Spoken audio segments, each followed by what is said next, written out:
And good evening, everyone. How are you tonight? I am your host, CAVBoss, for another fun and exciting edition of Tabletop Tuesday. Hello, how are you, Lumrin? Thank you for being here.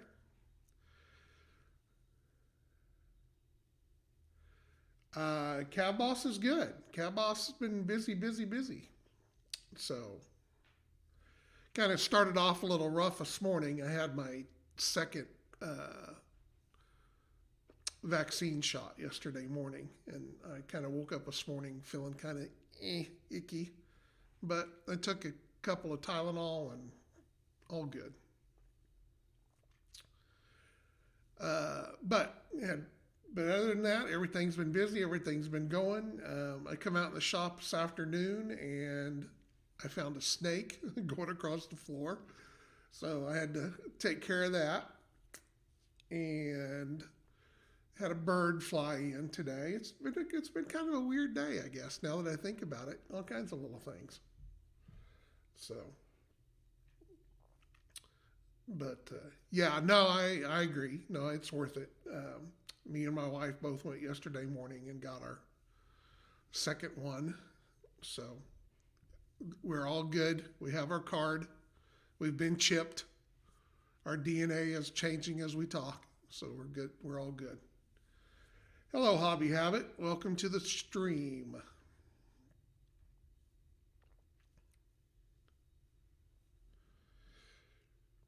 So, uh, what I'm doing here is, my Tuesday nights just kind of talking about what may be on my gaming table or what I'm working on right now. Um, my main things right now is I've been trying to finish getting my drop ship painted up. That's one of my goals.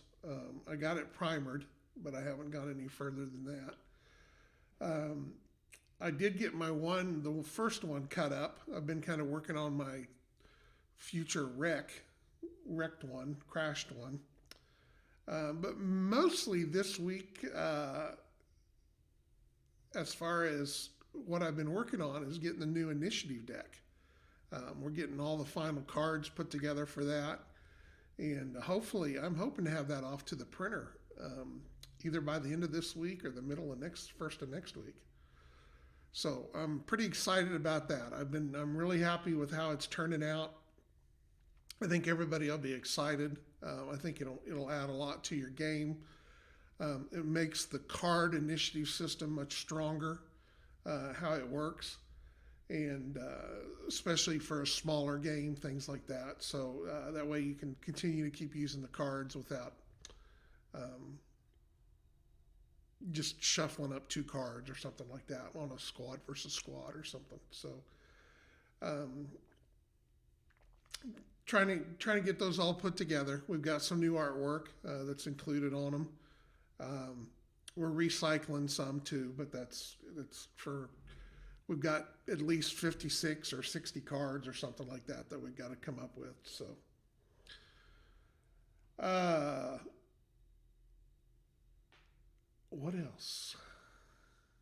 And if you're not up to speed on how the new initiative deck works, is basically you'll still receive your activation card for each squad that you have in your hand, but you will also get to draw a um, tactical card for each squad that you have in your hand. These give you little bonuses when that unit activates, maybe a +1 to hit or something like that. Just little things that may or may not come up during the game. And then each side will also have a event card in their deck, and the event card is a specific thing that you have to complete during that activation, and if you can do it, then you get the benefits of that card for that activation. So they're a little more powerful, but they're things that you have to accomplish before your activation ends in order for that to kick in. So like one of them is, if you have one or more models in the enemy's deployment zone um, during that activation or whatever, then you're able to take advantage of that. So it's kind of cool. I think some of the things are going up, but that way, technically speaking, if no, no, tactical and event cards they'll be strictly based upon the number of squads that you have. As far as the tactical cards, but the event card you'll just have one of those in your hand, and those are randomly drawn. I mean, you obviously in your game, if you guys want to choose which one you want to go or whatever with, but um, they'll be totally random, and it's possible. And there's two sides of the deck. There's a red side and a black side. So, uh, it's one side will not have. You may have something different than the other side, but everybody had an equal chance to have those particular cards in their hand. So now, like if you had a squad versus squad game, you will actually have a deck of 6 cards to shuffle and play with. That way, and so you may get your activation cards, you may get a tactical card. Obviously, when it's 1-on-1, you're just going to have a 1 in 3 chance of any one of those cards showing up, and if it doesn't show up, then this turn, then you have to wait till next turn, hope that the next time it comes around. It will also give recon that card flipping ability to have a little bit more pizzazz to it. So, obviously if an tactical or event card comes up and you're not really wild about that or him going or whatever, you can flip that card just like any other card and he'll lose that for that turn. So, and it will certainly make a difference with the fact that you send the card to the bottom of the deck. So as opposed to, with 2 cards and you used to send the card, it's not going to really matter. Whereas in this, it will. I mean, as far as you can send a better card to the bottom of the deck. So a little more things that you'll have to plan your tactics around a little bit. So, and my hope is as we go along down the road, we'll have some special cards that we'll release that you can add to the deck later to do some different things, add some different tactical or event cards into them. Maybe we'll do a special card every year, have a convention card, just stuff like that. So that's something too that I think that'll be fun to do. And there's some generic cards in there. So if you want to assign things to it, as we go forward with some of our scenarios and stuff like that, we're going to take advantage of the deck and use it in some of the scenarios. Then there's also like the SIG-INT card and stuff out of upgrades. If you end up purchasing that, there'll be cards in there that you can actually use to put in your deck. Yeah, each card has its own art. So each side, like I said, there's a red deck and there's a black deck, and each card has something that it like I said, the activation cards, each side has 1 through 8. So it's basically just 8 cards with 8 numbers on it. But they have little quotes and little things from the game universe, stuff that I've come up with or whatever. So they'll be fun. And so that's the big push, trying to get that all finished up this week. So they don't take us very long, although we actually have those printed in the U.S., so it doesn't really take a long time to get those turned around. So we'll have those available, hopefully that in the next maybe sometime next month.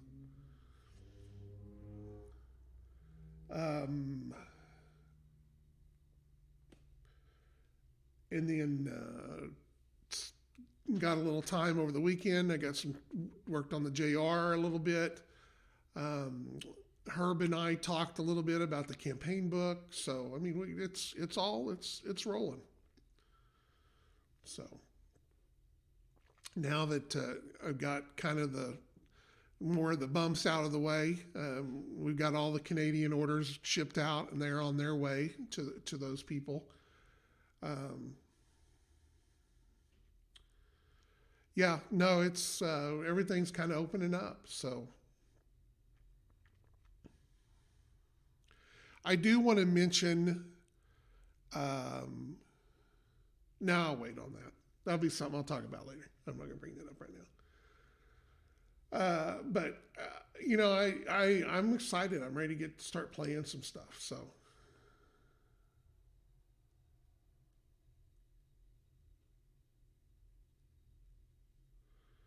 did you happen? I did not. I haven't had a chance to kind of catch up on some of the Discord chats or whatever like that. And we discussed that a little bit one night or whatever like that. I mean, the cap can change. Obviously, where the cap comes in is it's by event. So as hopefully as other people do tournaments or have something at a show or something like that, they can set the model cap to whatever they want to. I mean, that's strictly upon them. We just kind of give you the base set of rules to work with, and then you can add and choose and move whatever you want, how many points, everything like that.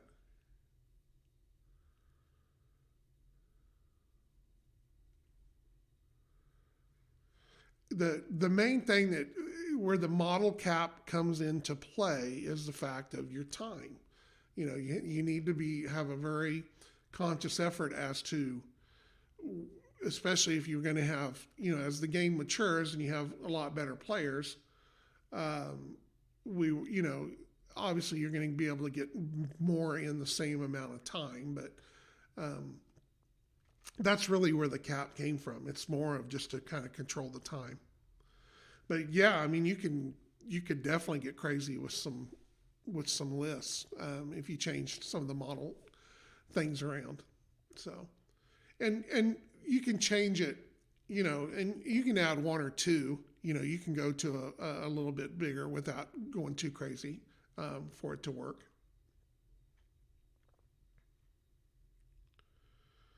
I don't think that this year will probably be a big worrying about tournaments. Because we're back to the same deal. Most of the conventions are not going to happen this summer, so they're going to be kind of hit or miss. It seems like a lot of them are going to go ahead and are planning on limiting the number of people that are there.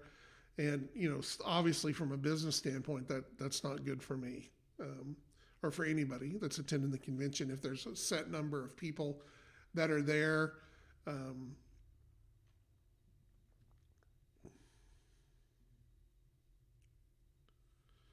Yeah, so yeah, I mean, listen, just adding going to 16 wouldn't be that big a deal on the deal, and that's part of I mean, you can play if you want to enforce force, faction lists and everything like that. So there's a lot of different things you can do to it.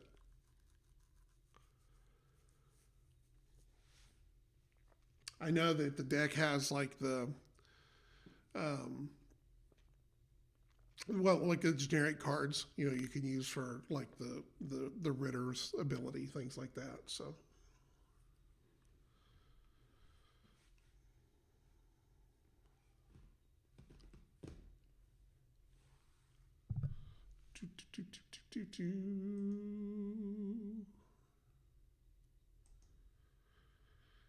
but hopefully everybody, I think everybody should have their drop ship by now, haven't they? I mean, out of the kind of the core group that kind of hangs around here, that I think all kind of went out.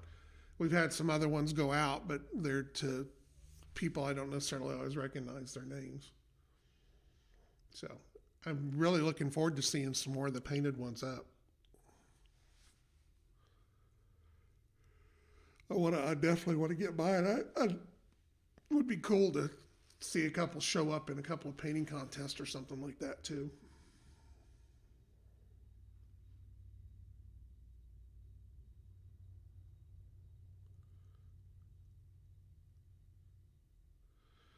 I'm carving plugs for a javelin's torso to accept Mana's shoulders right now. Yeah.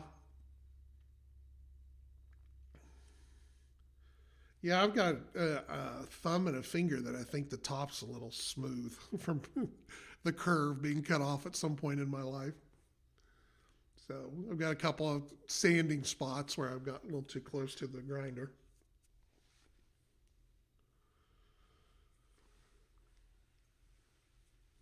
Oh, sorry, I had the yawns. It's been busy today. I once again want to try to have something to work on tonight or something like that, and it just we're in the middle of packaging and catching up again for stuff. So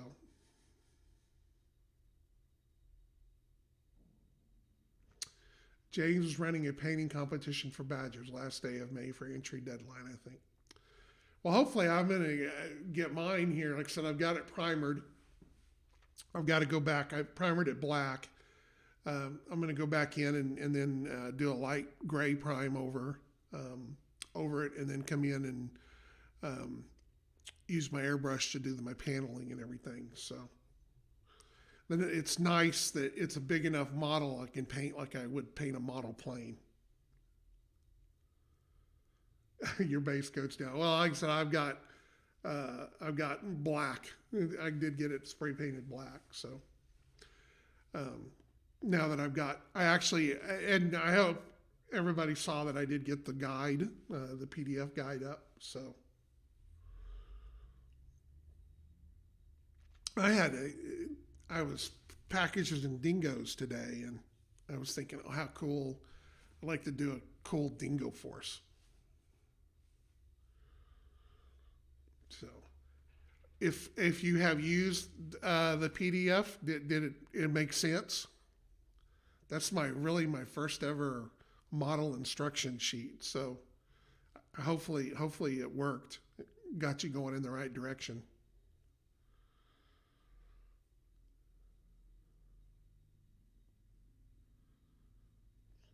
It definitely gave me ideas for the next time, for the next model. I'll go about it just a little bit different and have it a little better um, as I go. So a little different build process on the model, so it'll make it easier to do some things that needs to be done to it.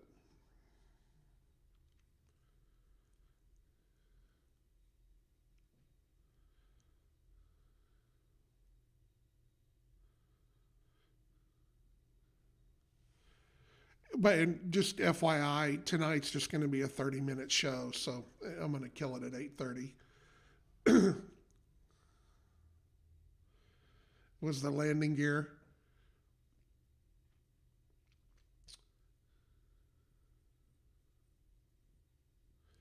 As far as putting it together or just getting it to line up and go in?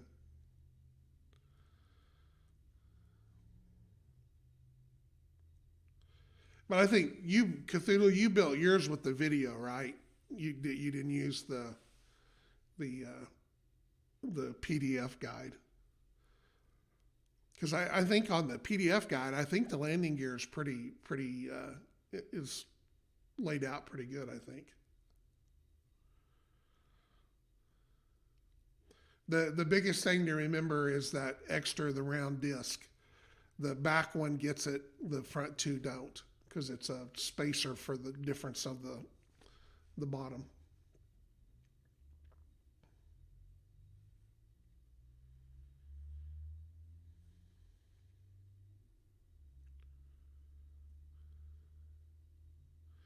I noticed too. I don't recognize the name or whatever, but we got an order in today. Is looking through some of the stuff for so we know what to work on tomorrow. Somebody ordered a dozen haunts. Like, oh my gosh, wonder what those are for. I kept bumping them and having them fall apart. Yeah, until the glue sets up. My problem is, and it's probably what everybody does too. I get in a hurry. I can't. It's hard for me to do something and then set it aside. And I'm like, tick tock, okay, whatever, and grab it, and then it all falls apart on me. So I'm like, oh crap, and now I get to start all over again.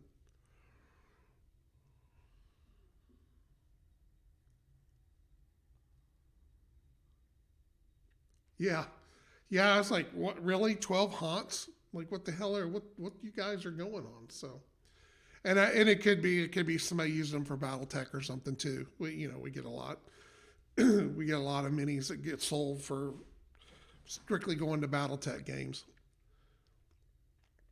I know there's several BattleTech players out there that they have rather so they don't have to pay for the more expensive models. They've statted out all the Cav minis to BattleTech stats or whatever, and they use those. They play with the Cav minis and play BattleTech, which is fine with me. That's what they're out there for, is for you to use and have fun with.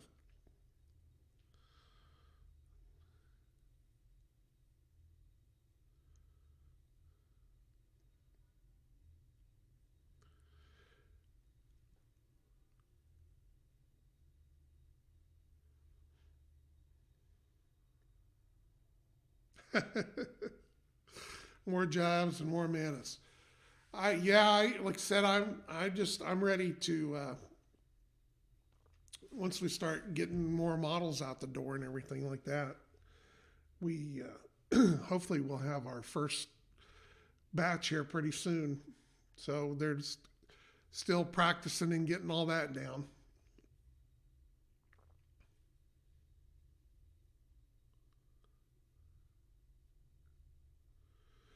Yeah, I always liked the Manus. I always thought the Manus was a really cool man. The Manus, the Aiden has a lot of really cool ones. The Manus and the Chancellor. I love the Chancellor. I think that's an awesome looking model. The Ogre. I think the Ogre is a really cool one. I look forward to go back and kind of tweak that a little bit more than what it ended up being. The the main problem with the original Ogre was the scale. The scale of the is off. So as far as when it was originally done, and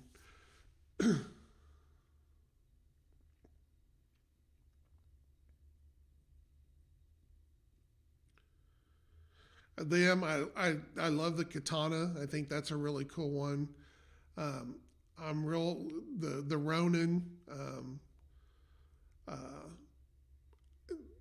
it really is I like those. I like a lot of the Mitsuta models that came out for the Terrans.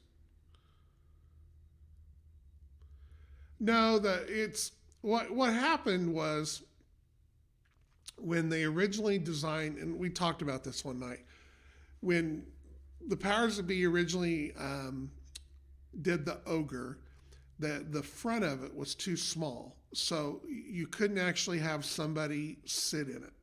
Yeah, it's the cockpit's off. So they so what they in their mind after they did it rather than fix it is they said, oh well, the pilot and the gunner lay down in it head first. And I always thought that was kind of silly. And so when we did the first Kickstarter, we went in and we added that kind of that ball section underneath it so that would actually have room for pilots to sit. And we were kind of rushed. We were trying to get everything ready to get it off to the manufacturers and stuff. And it didn't really turn out the way that I wanted it to turn out. So I think the Ogre kind of lost some of its meanness, cool factor by that area underneath there. So when we come back down the road, I'd like to do an Ogre variant where we kind of clean the front end up a little bit. Hi, Gimli. Welcome, welcome, welcome, welcome.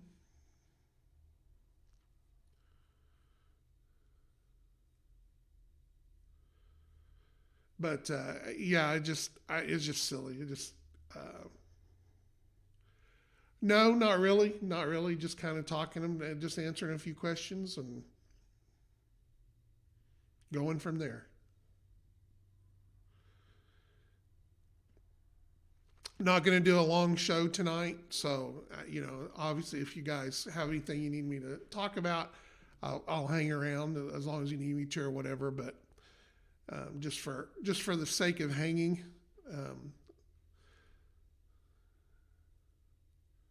So if you got something you want me to talk about, now's the time to get it on the list. Keep me going. But my brain is not functioning on its own. It needs to be jump started.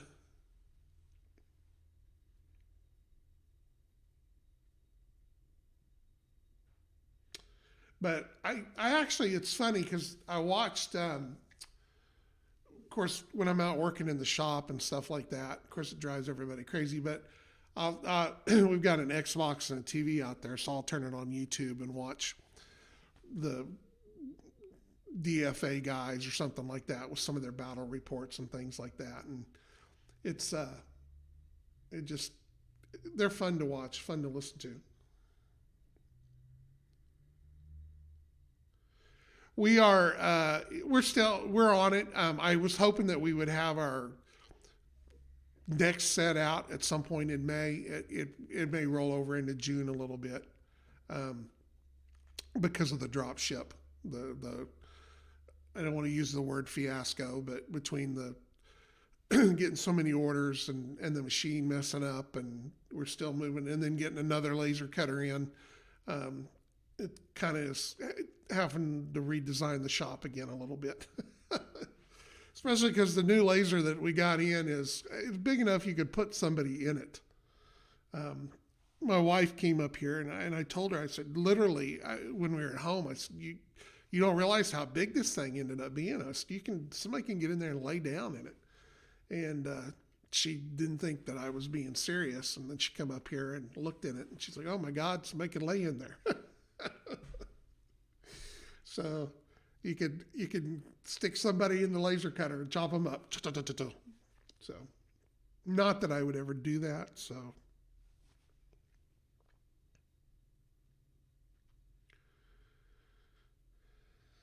and we're working towards them. We're getting masters and stuff done. So I'm getting Dr. No vibes with the laser.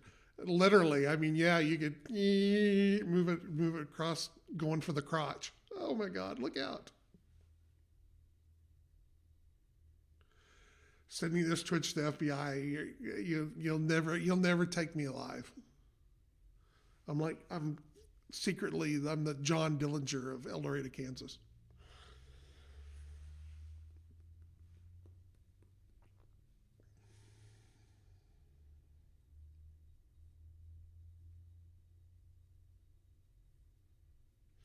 Interesting, just kind of talking about technology and everything that goes on. Very interesting story that I read today. Um, at one point when I was goofing off, um, F-22, F-35, two most advanced fighter jets ever made. Supposed to be the greatest planes, da da da, and everything like that. Well, somebody in their infinite wisdom, when they designed the two planes, they put in two different kind of link systems. So if the planes are fighting together, they cannot link to one another, which is a requirement for the way their communications and everything works. Um, so I'm not sure that while they're building that, why they couldn't have somebody go down and to Radio Shack and pick up a different crystal so that we're all on the same page. But great military thinking in the process there.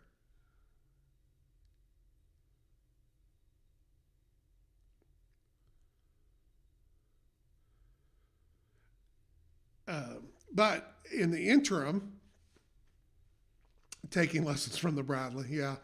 In the interim, apparently, now and this is where it even gets better, is the U-2, which is the spy plane that we've been using since the 60s and everything like that, can talk to either one of them. So the plan is, if they are fighting in the same battle space, the U-2 will fly above and be the interim so that they can talk to one another. So the F-35, it suffers from any time that you try to have a weapon system or anything be a jack of many trades. It just doesn't work, especially in military stuff like that. it's very hard to make anything where it can do this or do this. It does a lot of things badly rather than one thing good, and that's really where the trick is. I think where they lost it with the F-35. I get it with the trying to make everything work the same so everybody's on the same page, and I think part of that could be done. I think there's a lot of systems that could be reused from one plane to the other, but you know there's a reason why even in World War II. I mean, look at all this how they specialized planes to do different things. Exactly, jack of all trades, master of none. They had a great fighter jet in the F-22, and oh, we're going to go do this. So, and I know there's a lot of politics and money and everything involved in that too. So, what models are you planning to do first in dual cast? I know there is probably a little bit of an emphasis on the Amethyl at the beginning because we had several of those already to go. I know that the new Despot, um, the Cobra, the King Cobra is up there. The Hound, the Armada. Um, I know that all the resin planes that we did in the last Kickstarter, we want to get those moved over so that people can take advantage of those without having to pay $25 a piece for them anymore. What else? I mean, it's huge. There's just a huge list there of things that we're going to do. And also, one of the things too, as we move ahead with this is having all this ability now in-house again. We're going to be branching off into some other lines. So the Eagle is almost ready. It needs tweaked. It's not exactly where I want it to be yet. And I have talked to, we were kind of working on it a little bit. That's one that Sparks has been working on. And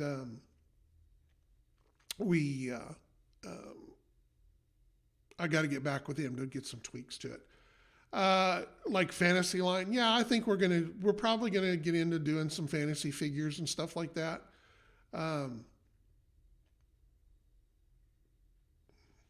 For Cav, will there be anything as big as an AC? You never know. Maybe we'll do one. They wouldn't be hard. I know that I want to move some of, especially some of our vehicles and stuff, some of the cooler ones. I want to move those into 15 millimeter scale, just kind of for some other projects, some things that I'd like to do. I have been really, I have watched, 10 millimeter, especially in England, has really come into its place with fantasy battles. And I know that I think the War Master rules, and there's a lot of guys out there doing a lot of 10 millimeter Patreon stuff and everything like that. And I would like to get into more 10 millimeter with some fantasy stuff like that. So I don't know that we'll do a specific rule set or something, but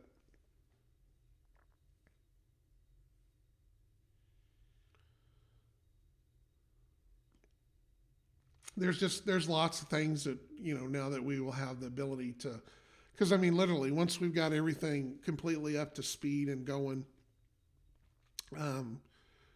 we can pretty much decide on a Monday that we want to do something, and by Friday have it ready.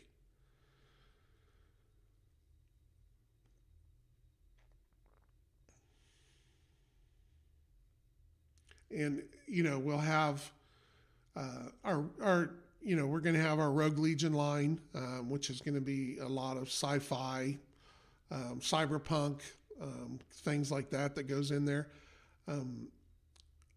I know we've got some fantasy figures that we've been working on that we would like to put out there too. So just anything that we can, there's things I like that would be cool that we can get out there and have a little other soirees out into other parts of the industry that people will appreciate. build the crowd.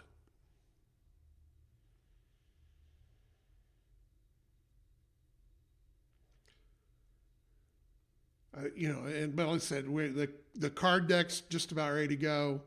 Um, Once that's out the door, I'm back full steam on the JOR, the first Flashpoint. Um, I already talked to everybody about how we're changing the schedule around. I'm hoping that we will be able to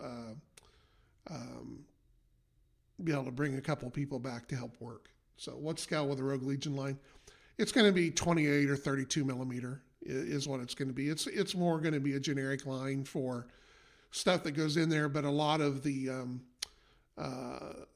CAV larger scale figures that Chris has been working on, those will be going into the Rogue Legion line, and then down the road, if we decide we want to do some kind of a skirmish game or something like that, it'd be fun. I did get in the Stargrave set of rules. I've been kind of looking through those. I think I'd like to come up with a supplement to go with Stargrave, if you wanted to play in the CAV line or universe. Just something that we could put it out there, and you can use figures that we have.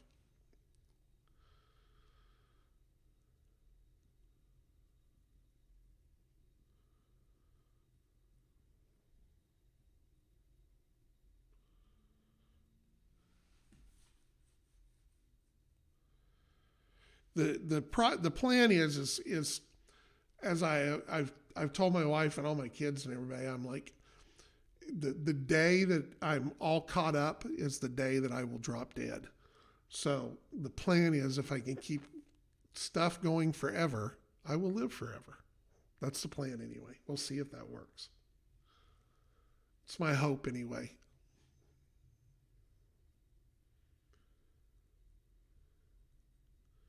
And then James and I, we've got to get. We've been discussing about the role playing game a little bit more too. So, right, if there's minis in the pile of shame, that's very true.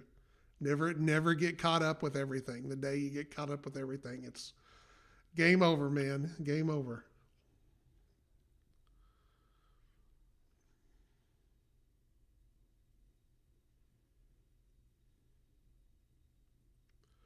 Well, let's see. I was going to add on here. Bones 5. I don't know why it hates the word bones.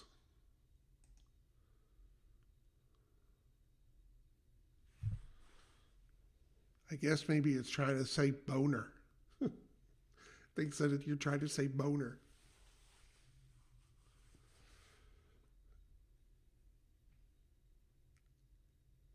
Um, but we've allowed that before. I thought it was going to fix. Yeah, there's some cool things in the Bones 5 that'll be fun to play with.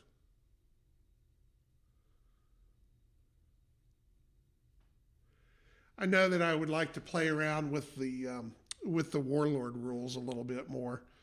Um, See what we could, because I like playing fantasy skirmish too. It's hard to find a good rule set out there, and as far as that other people are playing, and I'm not a Warhammer guy, so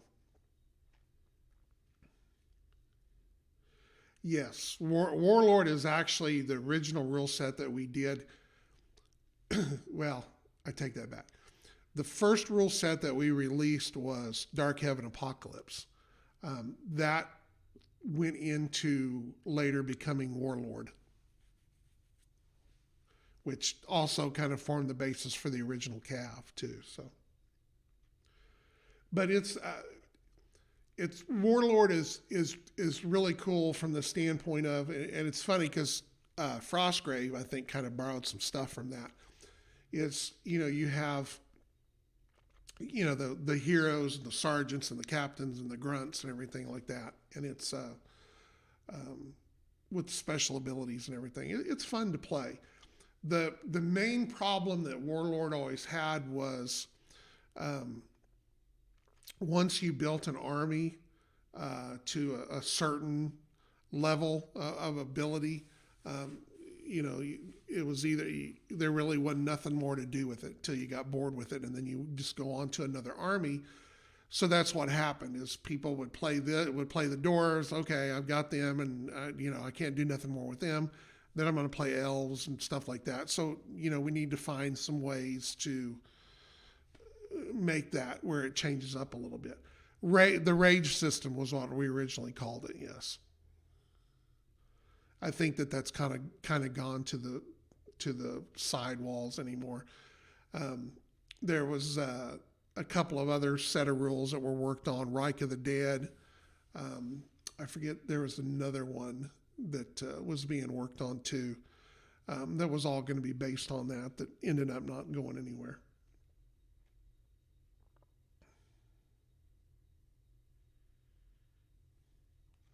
But I think it would adapt itself well to World War II games. There's a lot of things that could be done with the way the damage track system and stuff works. So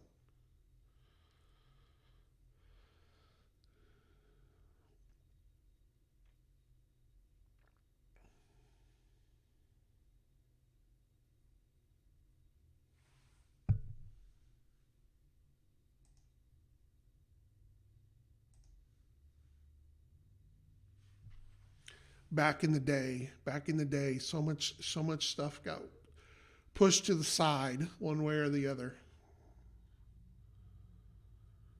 And my first rule set that I released on my own was called Cry Havoc, and it was a sci-fi fantasy kind of. It was a sci-fi game with some fantasy roots in it.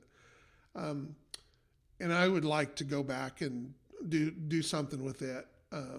It was parts of it found its way into to Cav strike operations, but um, I'd like to go back and play with that a little bit. I like that universe. It was all very human centric. Um,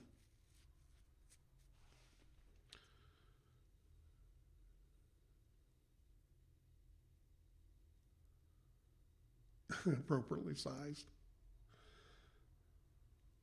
Yeah, and that's the other thing too. I got everybody started on. We're going to um, start having some parts packages available from stuff that we have left over from models missing parts and stuff like that. So I've got two or three buckets full of these pieces. So we're sorting them out right now so that we've got, here's the arms, here's the legs, everything like that, so that we can kind of make a mix rather than just grab a handful and throw it into a bag. That way, if you order one of those, you'll be able to it'll be random as to what's in the deal, but it'll be, certain amount of arms, certain amount of legs, things like that. So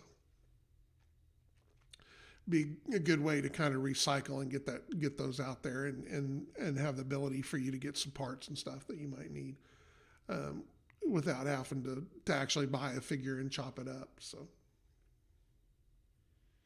if you're lucky, if you get the ones that you want. Obviously, and then down the road, I'm hoping that with the dual cast stuff, that we'll be able to do some kits.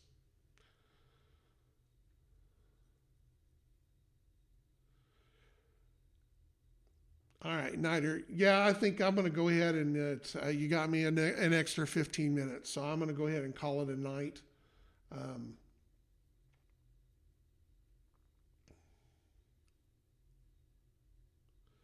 yeah, no, yeah. Anytime, grab that stuff and look at Dollar General stuff like that. There's always little toys and stuff that are in the right scale that you can cut stuff off of. And I used to go to garage sales and buy all kinds of boxes of old toys and stuff like that, and get pieces off from it, building terrain and stuff like that. So anyway, all right, folks. Thank you for showing up. We will be back tomorrow night, James and I. I'm not sure what we're going to talk about yet because we really haven't discussed for this week. Maybe get into the initiative deck a little bit more um, and go from there. So, everybody, take care. Thanks for coming by. Be safe. And I will see you all later.